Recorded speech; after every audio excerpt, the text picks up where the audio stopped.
en los que si va el pueblo, el cuestionamiento es hacia el Poder Judicial, pero si a estos foros asisten funcionarios de ese Poder Judicial, bueno, hasta se le van encima, por ejemplo, a la ministra Lenia Batres. Están ahí siempre sobre esta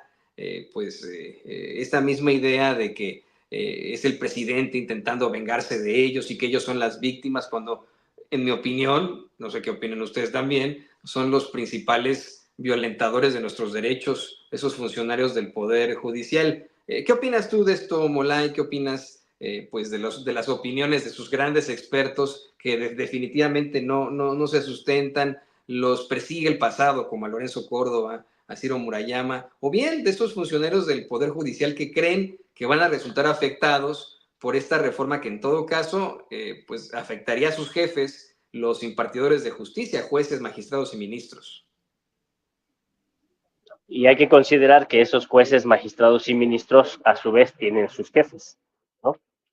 Entonces, Lorenzo Córdoba, Ciro Murayama, Norma Piña, Roberto Madrazo y toda la pléyade de componentes que articulan hoy por hoy la pandilla golpista, que pasó 6 años sin aprender a hacer oposición.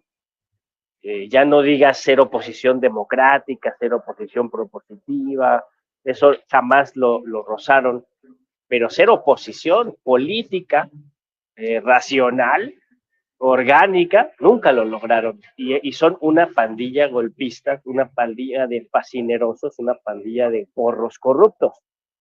Y los persigue el pasado y los persigue el presente, porque uno hubiera pensado que después del madrazo que recibieron, este madrazo en otros términos, que recibieron el 2 de junio, cualquiera hubiera pensado que tendrían una mínima noción de recomponer su posición, de recomponer sus tácticas, de recomponer su forma de articular el discurso, y no solo no lo han podido hacer, sino que han profundizado en esa descomposición moral, en esa descomposición discursiva y en esa descomposición política en la que ya han venido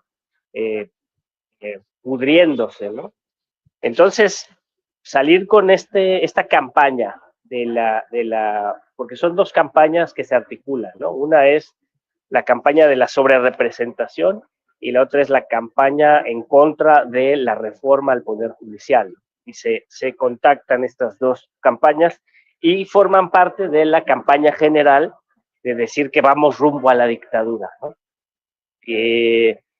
El problema que tienen enfrente, que es un problema muy serio y que parece que no les cae el 20, es que el 2 de junio fue una prueba científica, ¿no? Fue la encuesta de encuestas el 2 de junio, donde se demostró numéricamente, se demostró estadísticamente que no les cree la mayoría del pueblo, que van por el rumbo equivocado, que se están hundiendo, que están perdiendo legitimidad. Y entonces sacan todo esto de que primero, ¿no? Tratan de desconocer la elección. O sea, si ustedes ven el caso venezolano, que yo creo que está muy bien traer a colación el caso de venezolano y la política internacional, porque lo que están haciendo en Venezuela es lo que intentaron hacer acá, ¿no?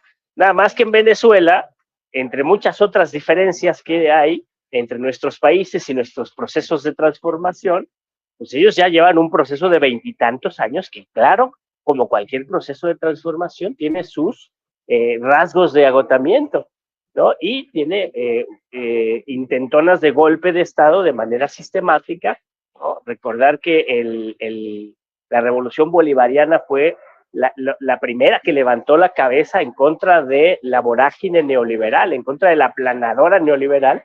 Los primeros que levantaron la cabeza fue la revolución bolivariana en Venezuela, y desde finales del siglo XX, ¿no? Y entonces ya tenemos 24 años del siglo XXI y siguen en la lucha, siguen en la pelea, pero claro que hay rasgos de descomposición, de dificultad, hay rezagos, hay problemas, y eso hace que los procesos electorales sean más cerrados y la victoria sea más cerrada, ¿no? La diferencia de 8 puntos aproximadamente que hay entre Maduro y el candidato fantasma de la oposición, porque la verdadera candidata era María Corina Machado, que por cierto, María Corina Machado es una especie de mezcla entre Lili Téllez, Xochitl Gálvez y la señora esta que es heredera de la familia Somoza, que vive aquí en México, que habla muy bien el inglés. Bueno, es un personaje así, ¿no? Entonces, el tener 8 puntos de distancia, fíjense qué locura, es lo que utiliza la oposición para desconocer la elección, aventar el tablero del juego democrático e intentar un golpe de Estado convocando a la violencia en las calles. Y es lo que intentaron hacer aquí, ¿no? Nada más que aquí se vieron ridículos porque ese mismo manual lo intentas aplicar cuando tienes una diferencia de más de 10 puntos y pues no te sale, no te funciona. Pero lo intentaron. Y ahora están desempolvando la idea de desconocer la elección, con todo este discurso de que Andrés Manuel cometió delitos electorales y coaccionó al pueblo para que votara, o sea, toda esa discursiva, y la idea esta de que sale Xochitl Gálvez y dice, yo voy a ir por todo el mundo denunciando el proceso electoral en México para que se eche abajo a la elección, y están locos, están fuera de la razón. Y parte de ese proceso es este rollo de que salen y dicen que hay sobrerepresentación. Pero no solo lo dicen, sino que ya se vuelven a articular, ¿no?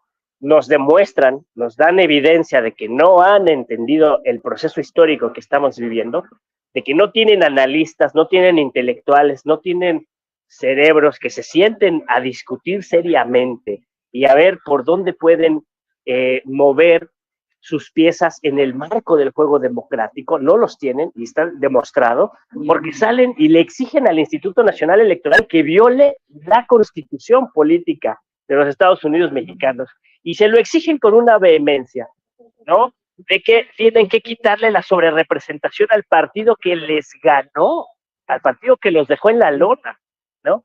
Una sobrerepresentación de la que ellos se beneficiaron durante décadas. Entonces, muestran su hipocresía, muestran su mala leche, muestran su ignorancia y muestran que siguen siendo una pandilla golpista, antipolítica, antidemocrática, peligrosa para el desarrollo político y democrático de nuestro país. Pero más a fondo, y ya voy cerrando con esto, lo que estamos viendo es la disputa del Estado. Lo que une el fenómeno venezolano con Bolivia, con Ecuador, con toda América Latina, con Estados Unidos. Sabes que en Estados Unidos la batalla está perdida. Eso es una oligarquía, no es una democracia.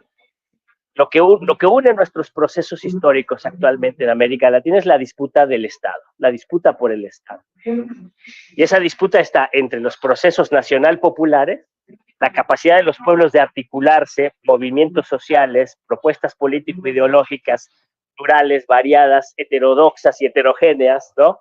Pero vinculada a intereses nacionales populares que logran crear una propuesta político-electoral alternativa y que pueden ganar elecciones y que las ganan, cosa que en el siglo XX era más difícil, ¿no? El siglo XX estuvo plagado de golpes de Estado, cerramos el siglo XX y empezamos el XXI con victorias electorales de la izquierda y con la ola progresista que con México está continuando, ¿no? Y está en la otra parte, el Estado oligárquico, el Estado de las oligarquías, el Estado de los pudientes, de los poderosos, y los pudientes y los poderosos son los empresarios legales y los ilegales, ¿no? También el narcotráfico y el crimen organizado juega. El dinero no tiene moral, el dinero no tiene patria, el dinero no tiene ética, el dinero juega a dominar políticamente y subordinar a los estados. ¿Qué es lo que está en juego? El Estado al servicio de los pueblos, un Estado nacional popular que pueda profundizar democráticamente en intereses de los pueblos y de la vida, en interés de los pueblos, del mundo del trabajo y de la biosfera, o el Estado al servicio de la oligarquía, que no es otra cosa que una junta de administración de los intereses de los ricos. Eso es lo que está en juego.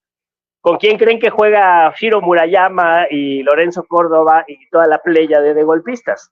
¿Con qué tipo de Estado estarán jugando? ¿Hacia dónde estarán viendo ellos que debe ir caminando la historia? ¿Hacia profundizar la democracia o hacia retrotraer el Estado nacional hacia los intereses, a subordinarse a los intereses de los grandes ricos? De los grandes ricos me refiero a 11 familias mexicanas y a la oligarquía financiera internacional, ¿no? Que ese ya es otro análisis, pero será para otra ocasión. Camaradas, gracias. No, y la verdad es que es eso, ¿no?